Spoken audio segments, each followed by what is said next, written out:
네, 유한타증권으로 가겠습니다. 박진희 부장 전화 연결되어 있습니다. 안녕하세요. 네, 안녕하세요. 기분 좋게 쉬고 나니까 시장이 약간 찬물을 끼얹고 있습니다. 오늘 아침 분위기 어떻게 보고 계세요?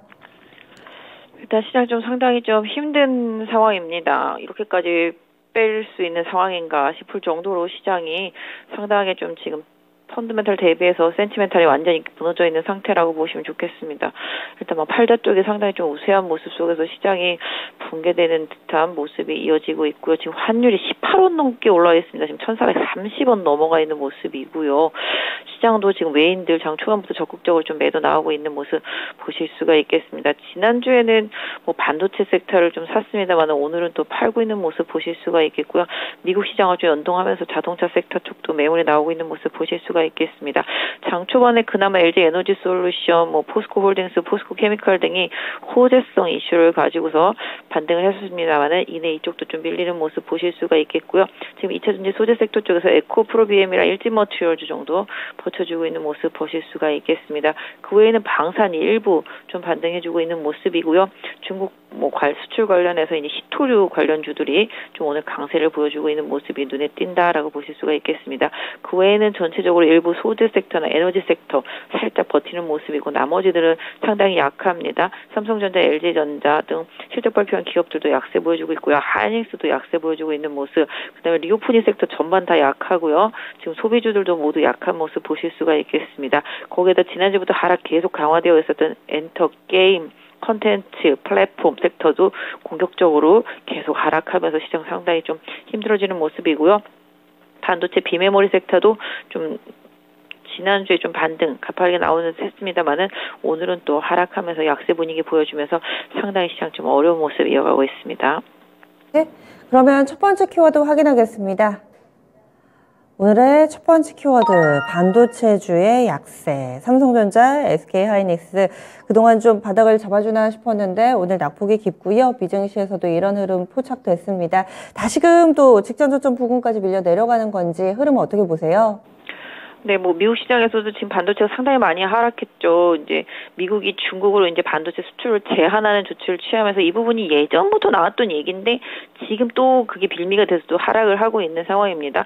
수출할 때는 허락도 받아야 되는 부분이 있고 그 수출하는 반도체가 최종 목적지가 어디인지도 다 밝혀야 되는 부분들이 좀 있는 상태입니다.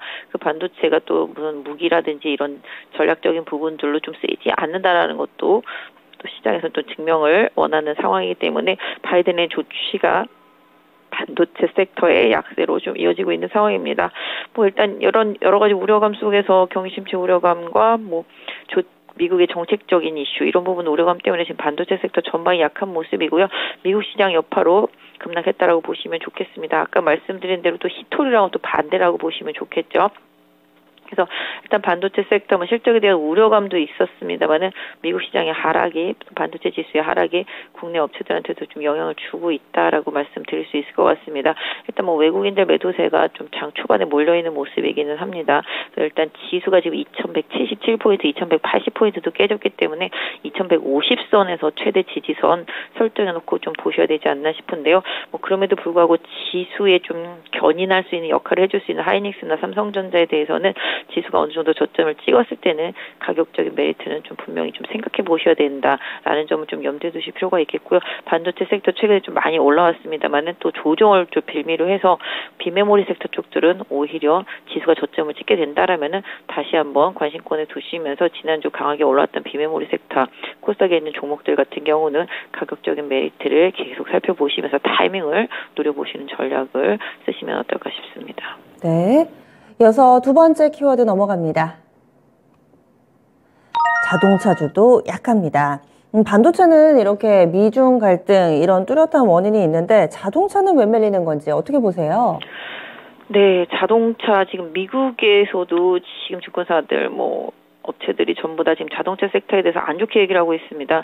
실적에 대한 부담스러운 부분들을 계속 얘기하고 있죠. 그동안 반도체 부품 공급 부족 때문에 차량이 많이 생산이 못 되면서 공급 부족으로 인해서 시장에서 오히려 선호도가 올라갔었는데요.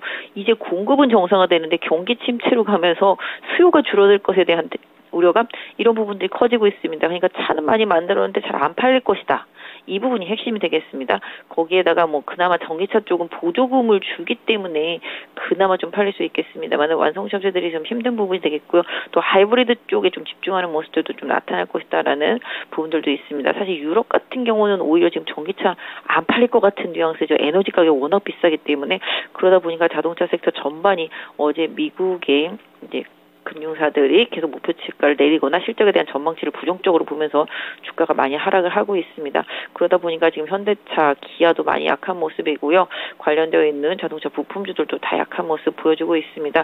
아까 말씀드렸던 대로 결국은 공급 부족이 이끌었던 부분이 공급 부족이 풀리다 보니 생산은 정상화가 됐는데 소비가 안 늘어날 것 같다. 이래서 너희들은 실적이 안 좋을 것이다. 라는 시장의 전망치 이런 부분들이 기업들의 하락을 좀 만들어내고 있다라는 점 좀 우려스럽습니다. 그래서 일단 또 역시 뭐 현대차나 뭐 기아 같은 경우는 지수 관련주기 때문에 지수의 좀 바닥을 좀 확인하는 과정이 좀 필요할 것으로 보여지고 있는데요. 직전 저점을 좀 하회하는 종목들도 좀 나타나고 있기 때문에 최대한 추세를 좀 보셔야 되는데요. 예전에 LG이노텍이 무너지기 전의 모습이 기아였었거든요. 지난주까지 봤을 때 계속적으로 흘러내리는 모습들, 비슷한 그림의 차트들을 보신다라면은 주의를 하면서 다른 섹터주 제조업들 특히 좀 계속적으로 좀 주의를 갖고 보시는 전략을 당분간은 좀 유지해야 될 것 같습니다. 네. 여기서 마지막 키워드 넘어가겠습니다. 이번은 그래도 이런 와중에도 오르는 쪽 2차 전지입니다. 호재성 이슈가 나오면서 2차 전지 일부에 영향을 미치고 있다 이렇게 보시는 건데 이슈가 어떤 건지 설명을 좀 해주시죠.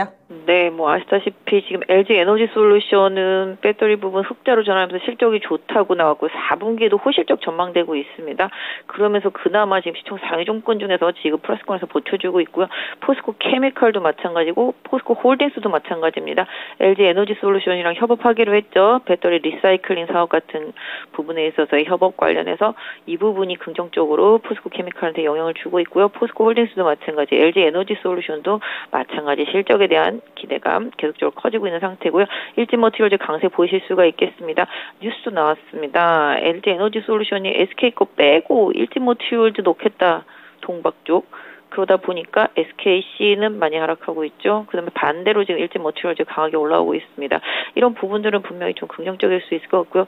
최근에 조정 길게 오랫동안 받았던 에코프로 BM도 반등에 나서고 있는 모습 보실 수가 있겠고 에코프로도 지금 펫배터리 쪽 기대감을 잘 버텨주고 있습니다. 그래서 지금 2차 전지 섹터 안에서는 펫배터리 관련주들은 계속 지금 펫배터리가 엄청나게 앞으로 많이 나올 것으로 예상되고 있기 때문에 이쪽 산업은 계속 2차 전지보다 더 커져야 될 산업이고요. 길게 봐야 될 산업이라고 보고 있습니다. 그래서 2차 전지 쪽에서 해당 오늘 상대적으로 좀 센 종목들 위주로 해서는 뭐 포트에서 보유하고 계신다라면 유지하는 게 맞겠고 신규 뭐 관심 있게 노리시는 분들이라면 가격적인 메리트도 충분히 좀 노려볼만 하지 않나 싶습니다. 그러면 오늘의 오프닝 픽 어떻게 정하셨어요? 사실은 아직 시장이 좀 안정되지는 않았습니다. 또 목요일날 만기가 있죠. 내일 모레입니다. 그러다 보니까 시장 변동성은 있겠고 미국 시장도 장 초반에 급락 이후에 오후장이 좀 많이 올라왔는데요. 우리 시장도 좀 장 초반에 하락 조정을 잘 이겨낸다라면은 추가적인 하락은 좀 제한될 수도 있지 않을까 싶습니다. 그럼에도 불구하고 좀 공격적인 매수는 좀 다소 손이 잘 나가질 않고 있습니다. 개인적으로는 좀 보유한 종목을 팔기보다는 조금 지금 현 시점에서는 조금 유지하는 게 전략적으로는 조금 반등을 기다리는 면에서 좀 낫지 않나 싶고요. 지난주까지 좀 시장을 리딩하던 종목들과 섹터주들은 하락장에서 오히려 좀 긍정적인 조건, 아까도 말씀드렸죠. 반도체 비메모리 섹터 하고요. 지금 2차 전지 소재 일부하고 펫배터리 섹터 쪽들은 계속적으로 긍정적으로 좀 봐주실 필요가 있을 거라고 보고 있습니다. 그 외에 뭐 낙폭과대 플랫폼이나 게임, 엔터 섹터주들 같은 경우는 뭐 개인 투자자분들 여력이 있다라면은 보유하신 종목들의 저점이 확인됐을 때는 뭐 추가 매수 가능하겠습니다만 신규 매수는 확실히 좀 저점을 확인하신 전략이 좀 필요할 것 같고요. 나머지 섹터주들은 조금 관망하시면서 뭐 우크라이나와 러시아의 확전 문제라든지 또 중국과 미국 간의 반도체 문제라든지 이런 부분들이 좀 해결되는 부분들을 기다리시고 실적 발표까지 좀 기다려보시는 좀 전략적인 부분이 필요한데요. 뭐 궁극적으로는 빠지면 저점 매수는 유효한데 지난주까지 좀 강했었던 반도체 비메모리 섹터하고 2차 전지 소재 일부와 폐배터리 쪽 이쪽 섹터 정도만 좀 집중적으로 시장 보시는 전략이 좋겠습니다. 예, 그럼 내일 뵙겠습니다. 네, 감사합니다. 네, 지금까지 지니스 오프닝 픽이었습니다.